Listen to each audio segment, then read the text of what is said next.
When I put something into ChatGPT, it's telling me what I shouldn't be writing. What it's giving me is everything that's the collective on the internet. This is the average of what's out there on the internet. We have to make sure that we're doing something way better than this.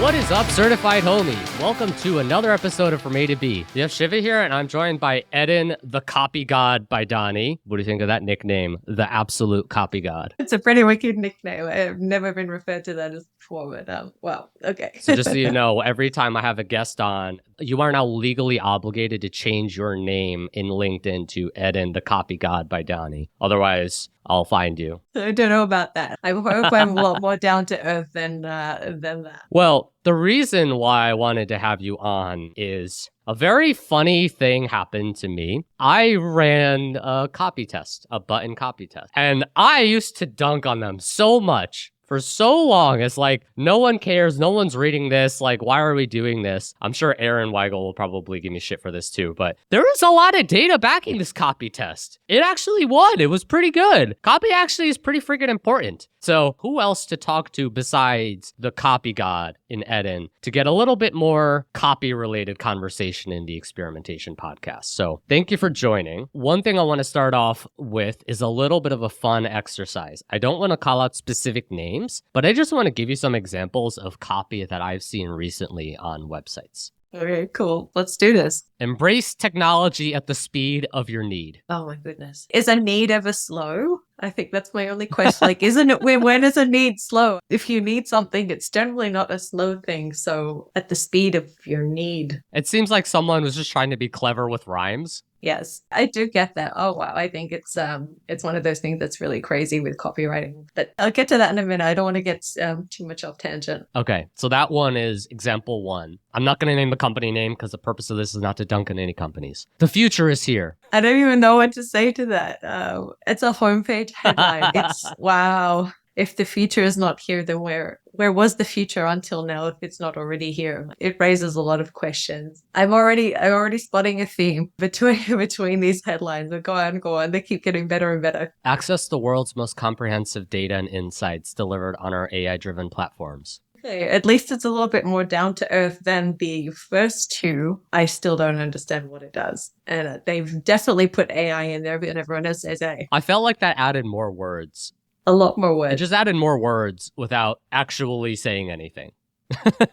And what's funny to note is that especially in the first two examples, and this is actually a thing you liked to post earlier, I actually posted something about this today. One of the hard things is that balance between the need for branded or creative copy in copy testing and as well versus the performance focused copy. And there are some times when you get it right where you marry brand and performance, and that's superbly powerful. But what we often see is, especially in B2B companies, they tend to who don't do so much testing, unfortunately. As they should, like the younger SaaS and D2C and B2C companies, but they tend to go for the really heavy-handed brand approach. It's like the future is here. They're trying to be really inspiring. They're trying to get people to feel something, but it comes across, unfortunately, as really flat.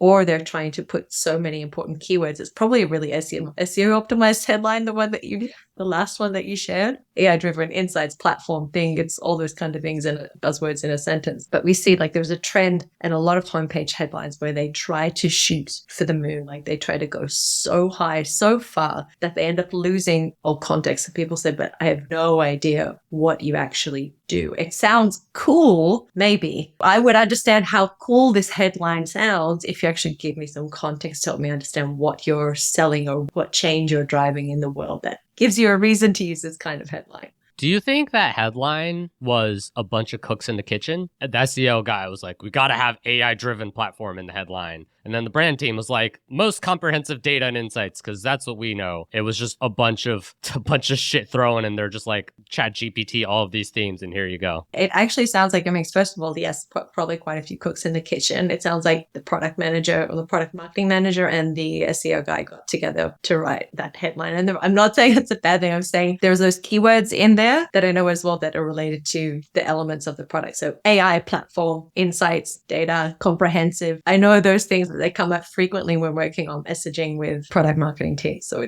I think it's a combination of the two. And again, probably there was also a layer of, we have to run this by the CMO and the CEO and the CFO and their cousin and their cousin's girlfriend and, a whole bunch of other people who have who don't necessarily know, but they did English at university. Just because you know English doesn't mean you know words good, as clear evidence by my speaking ability. All right, last one. Get answers to questions about your target customers in under 48 hours. Love it. Love it. It's to the point. You know what that one is? I think it's winter, isn't it? Yeah, it is. Yeah, I got it. Yeah. But that's it, right? Like, it is so clear, concise, easy, no buzzwords. Winter clearly message tested their own message testing. Absolutely. Shout out to the homies at Winter, but it's so funny to look at the difference between the future is here and get answers to your questions about your target customers is like, it's not maybe big words, it's not buzzwords, but it's the right words. Absolutely. And the difference is stunning. It's very, very clear that there's otherwise we're trying to be bigger than they were. But at the end of the day, okay, that's great if you want to do an ad, if you want to run a campaign, you want to do something, you want to feel and you want the employees to feel proud of this company. Future is here. We're building the future. Great. You want everyone to get excited and happy. You want to impress the investors, great, fine. That's fair enough. There are other reasons you can run a marketing campaign other than to convert you. So also need to keep reselling on employees and investors as well. But at the same time, it's like, are you really balancing for just brand or are you balancing for performance and conversions? And on a website, people come to a website to get information. This is why people love these AI scraping tools that consolidate all the information in a second because they're so sick and tired of websites that just bleh all over the place. I didn't think I would come to the conclusion in this call about the cooks in the kitchen piece. That makes sense. It's so many stakeholders for copy. I know there's so many stakeholders with websites, web design, everyone has an opinion, right? But copy specifically in the messaging, what's the role of the CRO when it comes to probably testing the copy is the easy one? Like, yeah, we'll just A/B test copy messaging. That's easier. We'll run Winter or we'll run whatever. Totally makes sense. But what is the actual role that experimentation and optimization should play in copy? They should be involved in not just in the testing, but also in collecting the research and insights prior to, because the CROs are amazing at collecting research, amazing at gathering and pulling in all these data points from multiple different sources. That's also a huge strength because sometimes the execution, the creative executionists aren't always the best, especially if they're very aloof creative people. They're not always the best at talking to customers or collecting those data points. And that data is important. It needs to be there. So at least the data at least helps you make sure that you're going in the right direction. As we create a hypothesis and we want to see that we're going in the right direction. That's why we test. So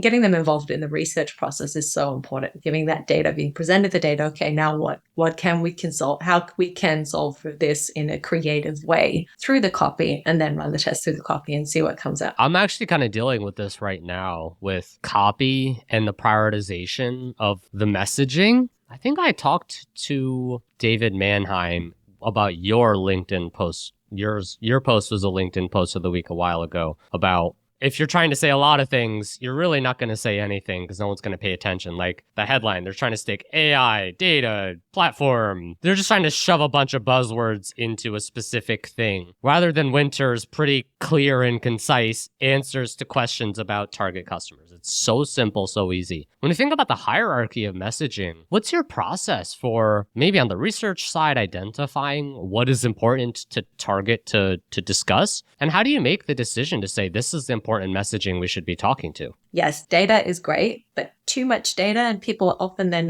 optimizing the wrong things. They get too stuck into the numbers and they don't take a step back and say, well, this is one part of an entire user experience. And just keeping tabs on how that actually fits into the entire user experience as a whole. It's like, are we doing something that's consistent with this experience that's going to improve the experience? Or are we just trying to focus on this one thing and push it to the max, which can actually then cause a break or cause things to fall out of consistency with each other? In terms of that prioritization, a lot of it comes from, again, back to that research. So what does the research show? A lot of that's coming from talking with customers. So seeing which themes come up more frequently, trying to find the common denominators as well between them. So maybe customers said 3 or 4 different things, but the actual sentiment is the same. So you're actually doing sentiment analysis, saying what are they really getting at, instead of just saying, well, this guy said this and this guy said that, so let's test these 2 different things against each other. No, it's like, actually, they're both saying the same thing. What's the common denominator? Let's test that common denominator against a pattern that you found across another 4, 5, 6 different interviews. It's more about extracting what those sentiments are, looking for those common denominators, which a lot of people don't do. It's like, okay, like I said, they'll test lone pieces of copy against each other, but they don't necessarily have the data to back it up. So, well, we have 50% of people said sentiment 1, 50% of people said sentiment 2. Let's write for each of those strong sentiments to see. And maybe it's a different split. Maybe you have 60, 30, any other percentage or any other split, but it's more about trying to, I'm not good with math and good with words.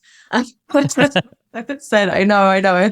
It's late. I haven't had a coffee yet, but it's just how you're going to do that split and prioritize. That's how you look at it. So the data is important in helping guide you, but at the same time, it's not just, okay, well, this is what the data says. It's, wait, what's beneath that? That's the problem with the example for a lot of tools like ChatGPT. Like when it spits out some responses, it looks like right. Like if you don't actually read it, it looks right on the paper. Like it's formatted right. It's written in a friendly tone, but you'll start reading through the bullets and you'll find that 3 of the bullet points are actually saying the same thing, but just written in a different way. So that's one idea. So you could technically consolidate those 3 into one bullet, and then you're left with 3 bullets instead of 6. Do that process with the data that you get to those insights, and then use that moving forward to try and figure out what you should be testing. I didn't think we'd also talk about this either, but I'm just going to open up this can of worms. AI in copywriting. I think it's something that so many tools are working on, like generative AI for tests, generative AI for copy. There will be no copywriters because everything's going to be written by Terminators and you're going to like it. A lot of SEO, I feel like now it's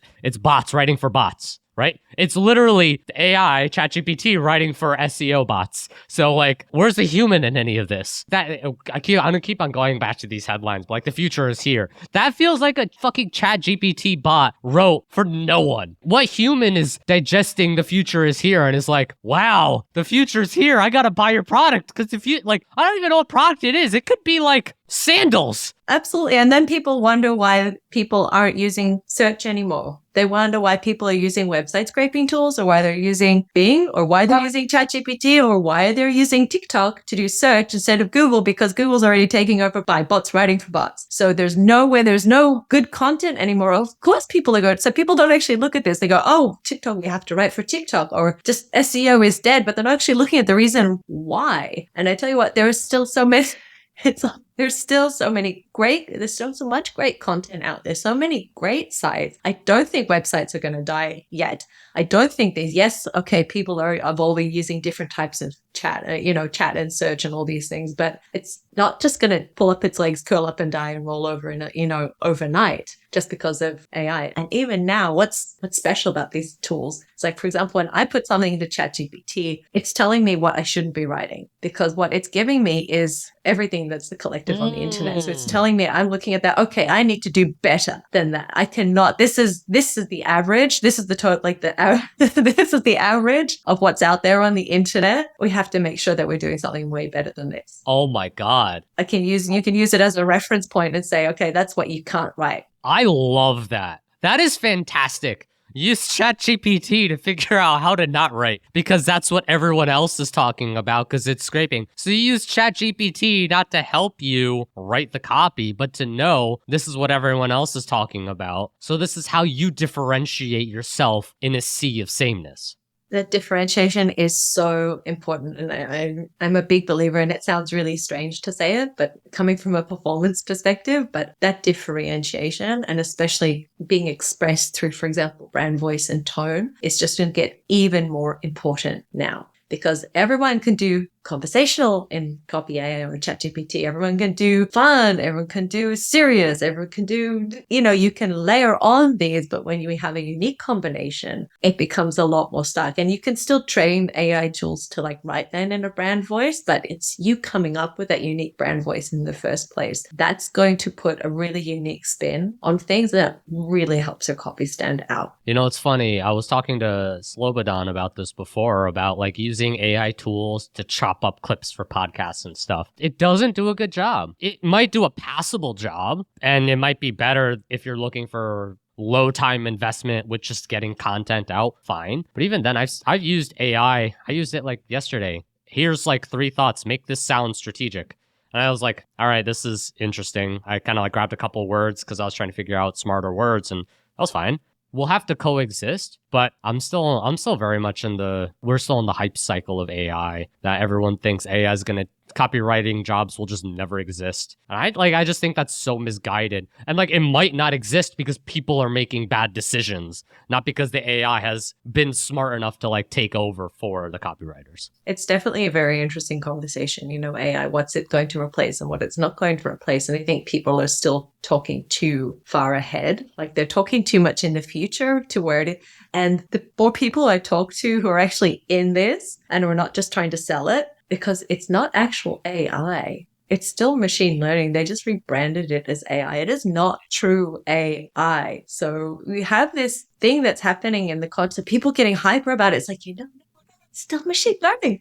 Like, I'm sorry, it's fantastic. I'm not saying that it's not. It's got a great humanoid type interface. It feels interactive. It's very different to what we knew, but it's not AI. A lot of regular people who aren't like deep into this, up to their knees in it all day long, it's really scary. They still are really afraid of AI. And there's still this huge, like there's so many unanswered questions. And when the other, it's like, it feels like when crypto happened, it feels like when, it's like, with the lockdown burst of all these business, like everything's going to be online, metaverse, everything. It's like it hype and it fell and hype and it went to end hype and okay. So it's still happening. So people are still aware, really wary of it. People are unsure about it. There's still lots of problems. There's lots of hallucinations. You can't guarantee, you can't copyright. You can't copyright what comes out of it. Ethics, bias. There's so many problems still with it yet. So people are taking this and saying, yeah, but it'll get better soon. And they're looking too far ahead when we're really not there yet. Like when did seatbelts become mandatory? It's like, it was not that long ago that seatbelts became mandatory. And anyone today is going to be like,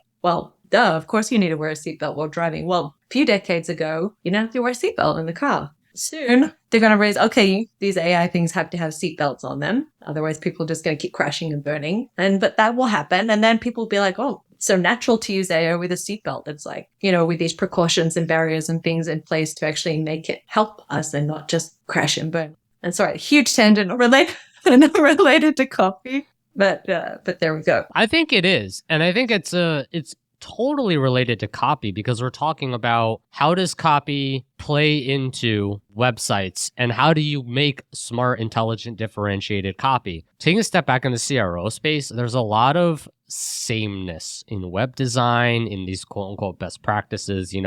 My position on this, I'm very anti-template, anti-best practice for reasons of lack of differentiation. I get the pattern piece. I get people are used to general behaviors, but you can make intuitive things without copying what everyone else is doing. We are moving towards a world where there is so much same. You could Shopify stores, right? It's all like one same template. They all have the same checkout. They all look the same. Yeah, you could tweak. Oh, you could toggle a coupon code on and off. Great. That's not a differentiator. That's just a thing. For me, copy is the frontier that is actually going to enable you to differentiate. It's kind of like Valprop and branding as a whole, but copy is the thing that should help you differentiate, right? Why aren't more people spending time in copy? It's a lot of pervasive attitudes still from previous, and I think you see it a lot with more corporate companies as well, because it's like, well, it's just words. And it's like, well, yes, but no. It's like, It's not,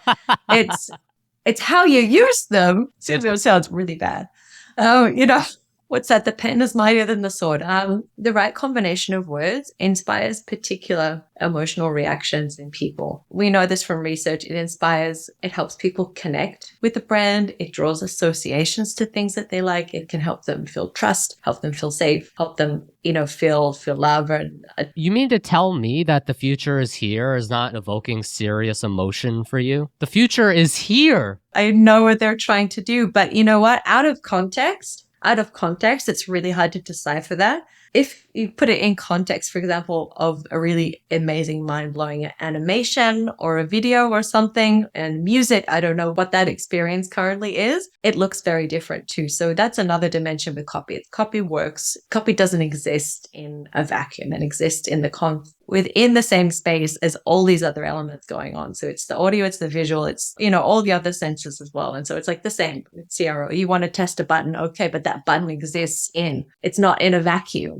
I mean, we want to try and isolate things in order to track the changes. But when you make these changes, keep in mind that you're altering the entire experience on the page. As a result, you're not just testing. It's not like, okay, the page looks the same. No, you change the button color. It actually changes the person's perception of the page. It's actually deeper than that. But I'll give you an example. It's like someone calling a can of aerated beverage. They call it pop or they call it soda. Each of them has a very different kind of feel to it. But it's like if you're talking about a software, do you say it's fast? Do you say it's quick? Do you say it's swift? Each of those has also a very different connotation to it. So you're still saying the same thing, but how you're saying it has an impact as well. And I think that context gets lost out a lot, especially when the copy is done by committee, because everyone wants to put so many words into it that sound cool, but don't actually create a deep emotional connection with people. Well, to add to that too, it's geographically speaking, you can't just Google translate words and have it look good. That's the other layer, the cultural layer of like, if I translated swift versus fast, very interesting, right? I feel the difference between swift and fast.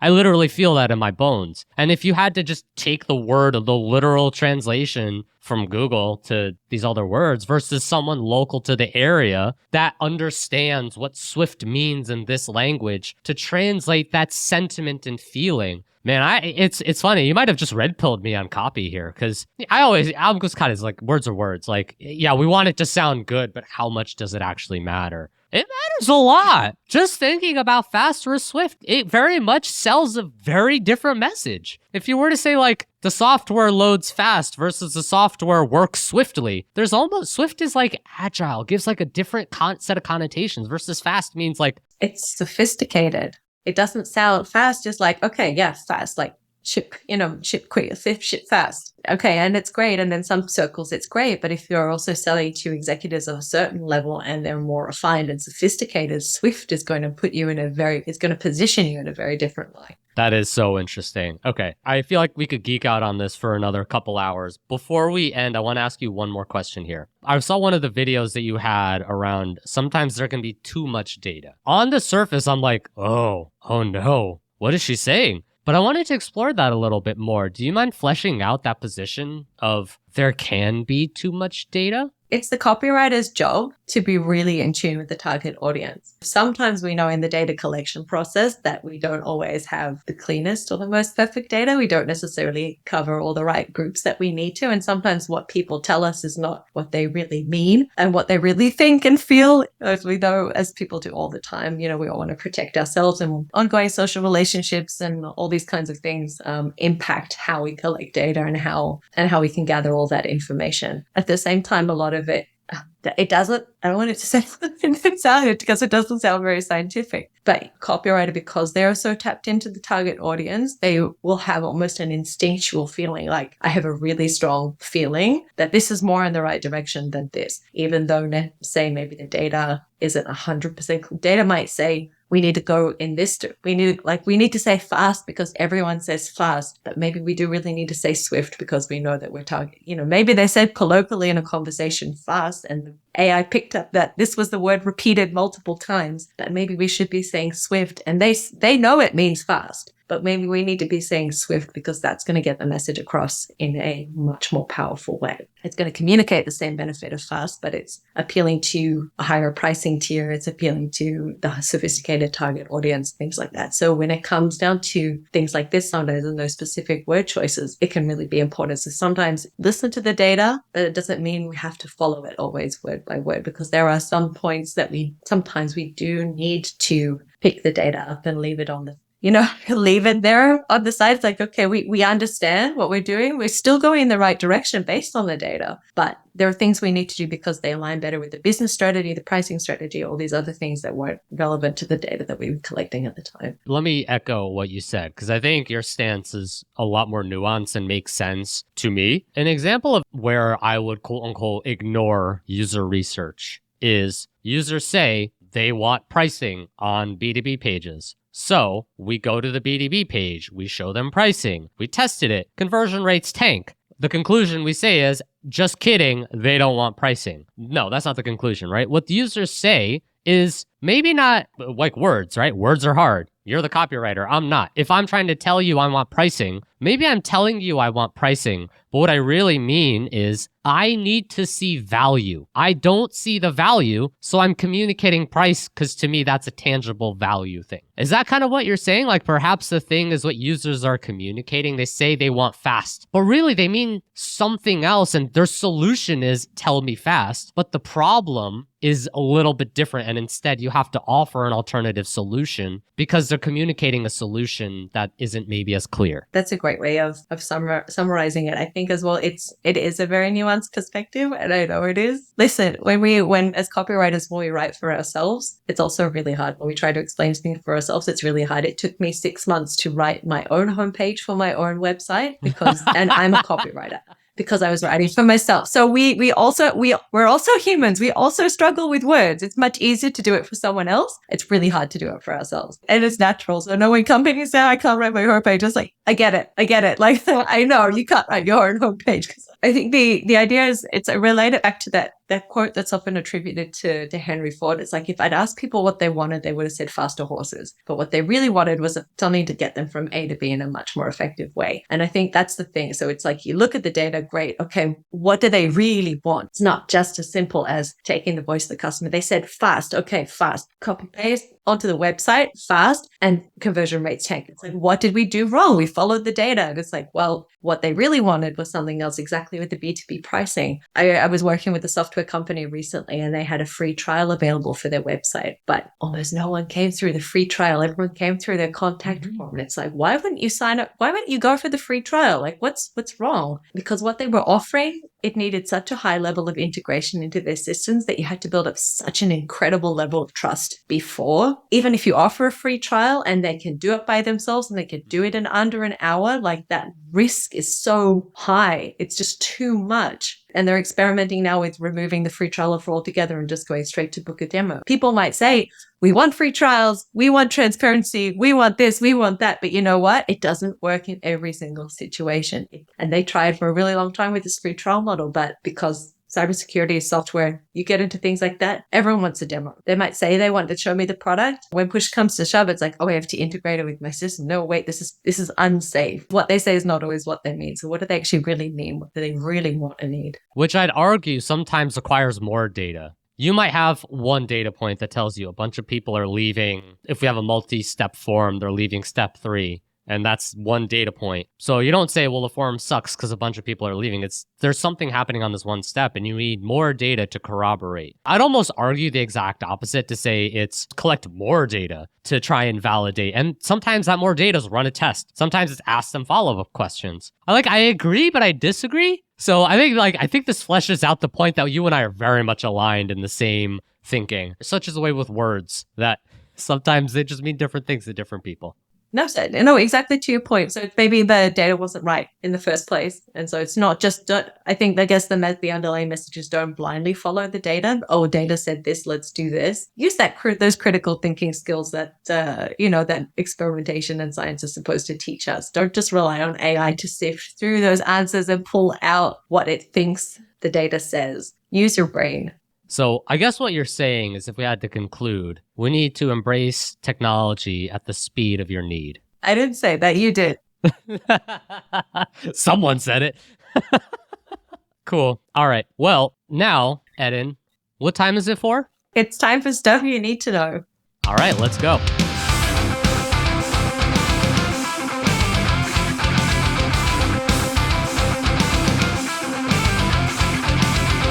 Shit you need to know. This is a post coming to us from Dave Gerhardt. Pretty sure I always pick names. I should actually do some research and figure out how to pronounce names. Anyway, this is a pretty short post. It makes sense with everything we just discussed, so I'll just jump right into it. Dave says, you can always tell when the team doesn't really use the product. That's it. That's the whole post. Use your product, and talking to customers doesn't count as going above and beyond. It's step one of the whole game. To me, this is so true with website and optimization, because many times people will say, we need to do this on our website, but have you actually put yourself in the shoes of this? But specific to copy, if I had to go to that person who said the future is here and say, I'm presenting you this headline, tell me what this means, and ask them to explain anything about the product, like, they wouldn't be able to. So I think so many times this copy is, like you said, it's a lot of cooks in the kitchen, and this copy is just trying to check all of these boxes, and instead the end result just makes no sense to the user. I don't think many people actually read their own copy on their sites from the perspective of the user. They read it from the perspective of, we've built the product, not from someone who's new to it. It happens all the time. And that's why I said we see a lot of these headlines, they come to be too brand heavy or brand focused. And often that's because we know so much about the product. We know everything about the product, but the customer doesn't know everything about the product. So for us, the future is here. And it sounds great because we know the future is here because we've built this amazing product that does that. I don't know how, but that does that. But someone coming to the website wants to know what the product does. So you're starting from, it's different starting points. Marketing is starting from here and customers are starting from here. And that's, I think, product marketing is trying to close that gap by bringing it, by bringing the product more clearly into the picture and by making things much more concise with that. But we find there's often that huge disconnect between brand messaging or what the company wants, that company's strategic vision, and then what the product actually is there today. It's very sad when headlines like that, because it's like, if you're really trying to encourage more people to buy your software or encourage people to convert, those kinds of messages can be really lost on consumers, and they don't have the patience to click around your site to try and find out what you mean by that. It's an interesting full circle moment from the previous part about too much data. I think there can be a risk of, with certain copywriters, not saying this is you are the copy guide, you know everything. But there are other certain copywriters who actually fall into this trap, I believe, of, I know the customer, so I don't need to do research. I know the product, I know everything, so here's the copy, here you go. This is it. And I think that's where sometimes there is a trap of, some people might use that. I don't need data. I know what I'm doing. It's the MBA effect. Like, I have an MBA, I have a degree, I'm a hippo, blah, blah, blah. Like, that's to me a very real risk of the toxic part of, I don't need data, or there's too much data. I think your point is not saying that. I know you don't believe that. But there are people who will say there is too much data as a means of saying, well, I know everything, so too much data is any data because I am the data. I definitely agree. That is a problem that some companies run into a lot. It's like, well, I've been marketing to these people for years. I know what they want, or we've been in this business for X number of years. We know exactly what people want. But people change. People aren't linear. People are irrational. People change. The world changes. Technology changes. So many variables that are beyond our control, and so you have to really be on top of all of that for things to work. I think that's a great place to end it. Eden, thank you so much for jumping on the podcast. I really appreciate you taking the time to go through this with all of the copy godness that you've given us. I think we're all ready to jump in and use words better. Right, good people. Right, good. Where can the folks find you? Yeah, LinkedIn is the best place for right now. Thank you. Cool. Awesome. For everyone new to the podcast, please do us a huge favor. Like, subscribe, 5-star reviews, no 1-star reviews. Thank you guys for joining. Thank you guys for tuning in. And until next time, thank you guys. Thanks, everyone.